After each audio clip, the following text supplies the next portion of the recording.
back to Booze Reviews in black and white. I'm Demeko. This is Bayne. We are back with a Scotch episode. We have two fun Scotches. Both of them are near and almost dear to my heart. Edradour 10-year, and we've also got the Deanston Virgin Oak single malt Scotch. So yes, he said virgin. Virgin, which is, yeah, never mind. We're going to start out with the Deanston. Yes. It's a Highland. Now, it doesn't have an age on it because it's blended with a whole bunch of different years, and I am not 100% sure, but I think probably somewhere around 8 to 10 or something. Like I said, I mean, they don't use an age statement. I don't know. I think that's for a reason. The little bit of info that I gathered was that they took a blend of younger barrels and blended a mix of younger barrels and blended them, and then went ahead and matured them in their used casks, and then after that finished them in virgin oak or brand new charred casks from Kentucky. Which makes total sense. Why would you want to spend all this time maturing it in a certain barrel and then take it out and put it into another one, which is going to totally screw it up because you're getting so much different characteristics coming from this new oak barrel from the States that, I mean, there's pretty much no other distillery that does that, right? In Scotland. I haven't heard of any. Yeah, lots of them do it. Do they? In new oak barrels? And they finish them. Yeah. Yeah. Oh, okay. Well, for Scotch to be a Scotch, it has to be, there are rules. And one of those rules is it needs to be aged or matured the first time at least in a used oak barrel. Typically those barrels come from the United States, primarily from the bourbon distilleries. They break them down, ship them overseas, and the Scottish and the Irish will use them for their whiskeys. In this particular case, they're doing the same thing, but at the end, instead of just bottling it, they take the whiskey out of the used oak barrel and pour it in a brand new oak barrel, which is more along the lines of bourbon distilleries where they have to use a brand new oak barrel each time. So Deanston actually contracts with a cooperage in Kentucky, I think it's Bardstown, Kentucky, and they ship them brand new charred oak barrels over there. They're reassembled. They put the already matured Deanston whiskey in it, and then the virgin oak obviously comes from the new oak, and they let that mature for a short period of time just to get those essences and the massive amounts of wood sugars out of the brand new oak. So I wouldn't be surprised if some of you go out, try this, and start to pick up a little more nuances of an American bourbon. Like you were asking, Scotch distilleries will also finish their casks or finish their whiskeys in a rum cask, sherry cask, port, you name it. So a lot of crazy stuff. The other thing about these two Scotches today are they're both unchill filtered. And maybe you don't know what that is, maybe you do, but chill filtering, which a lot of bourbons do, and a lot of whiskeys in general are made this way, is they chill it and then they take out these certain fats and so forth. Not sure how that works, but I'll work on explaining it to you if you're really interested. But these are actually unchill filters. So when you get these cold, let's say you put this in the fridge for a little bit, it's actually going to get cloudy. That's perfectly normal with an unchilled filtered Scotch or whiskey. But yeah, not too many do it. Unchill filtering is the original way to distill whiskey.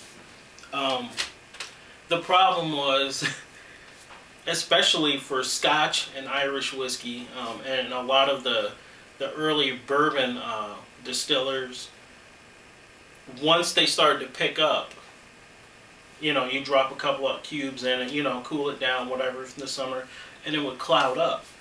and people would freak out. Something's wrong with my bottle. They would return it, or they'd look at the bartender and it's like, "Are you serious? Give me a new whiskey. Like, this is what is this?" Well, the distillers then started to chill filter, which some people prefer that. I personally don't. If you've ever had a chill filtered whiskey versus that same whiskey that's unchill filtered, there is a huge flavor difference. And a lot of the malt advocates out there will tell you you're taking the flavor crystals, the congeners and the fatty acids and oils out of it, producing a clear whiskey. So you can put this in the freezer for 20 days and it's going to come out just as clear as this. Crystal clear, yeah. But it's going to be a lighter flavor. Yeah. You're going to be missing a lot of the nuances.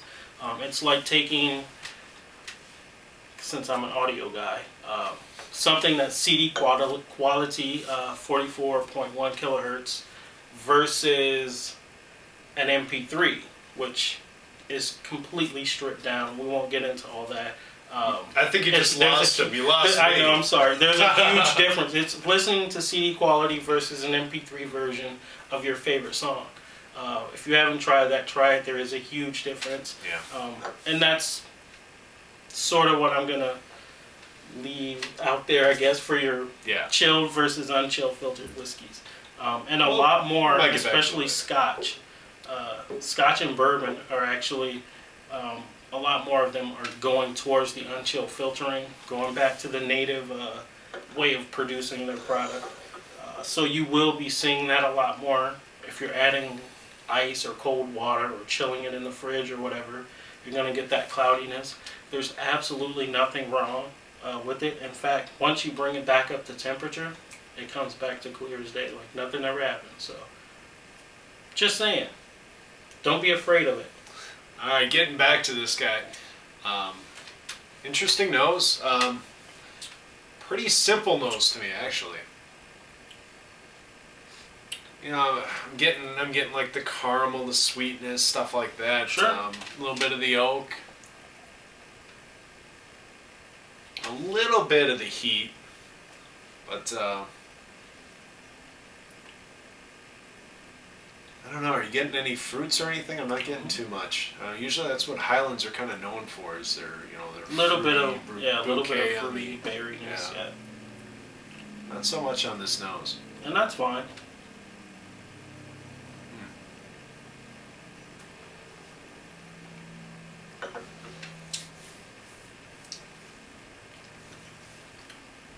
Oh yeah. There it is. That's nice.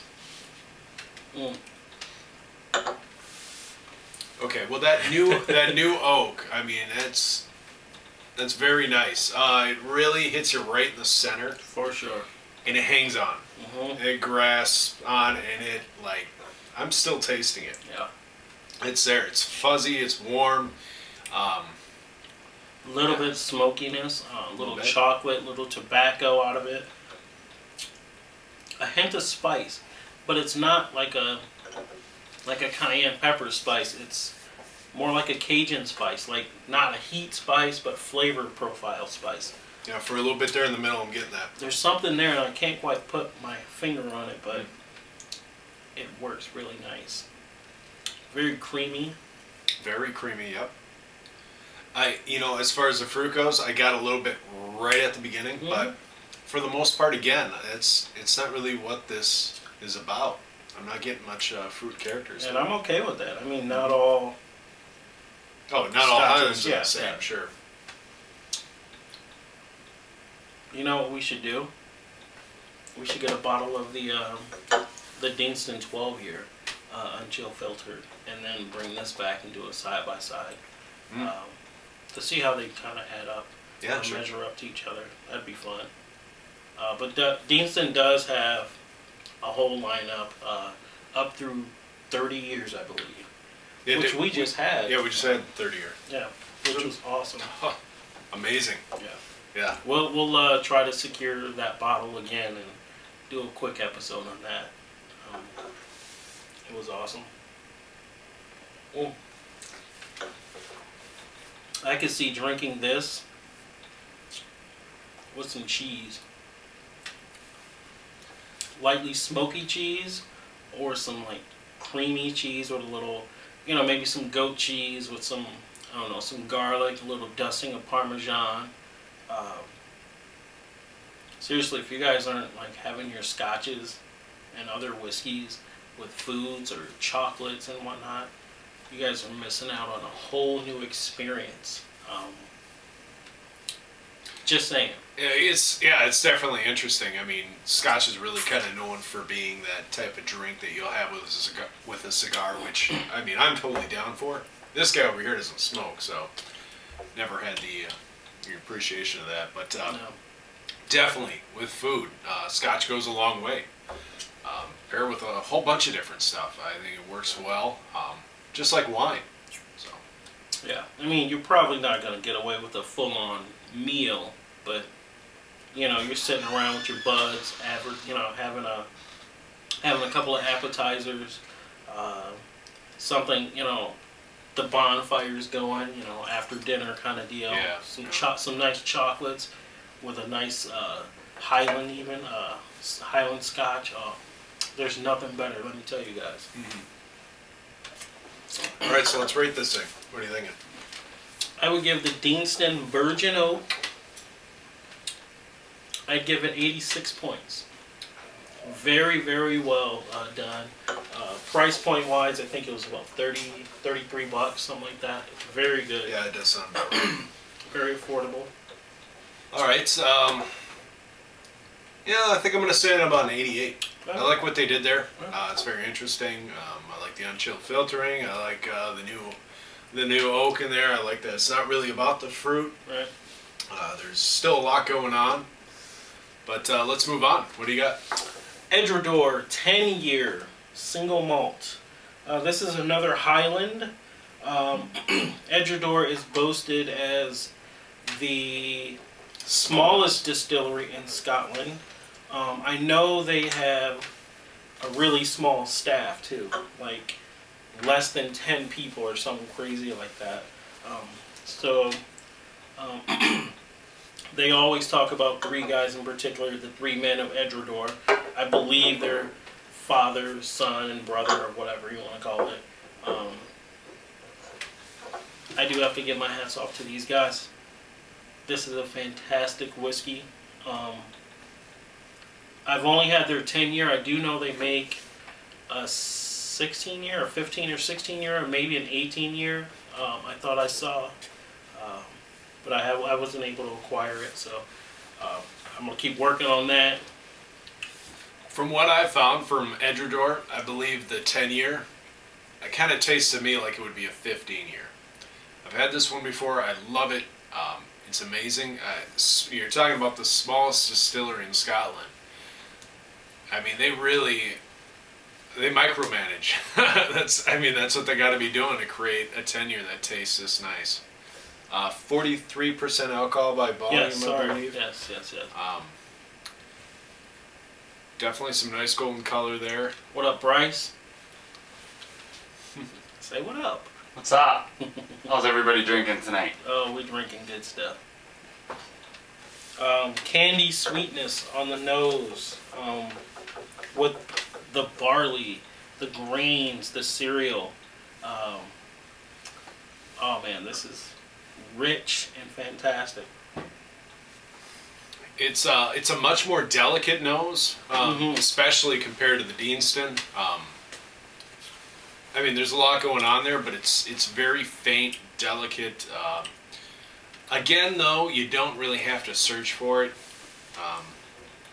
But it's one of those, too, where if you dive your nose down, you don't get that alcohol bomb. Sure. I mean, that's how well this is made. It's not really...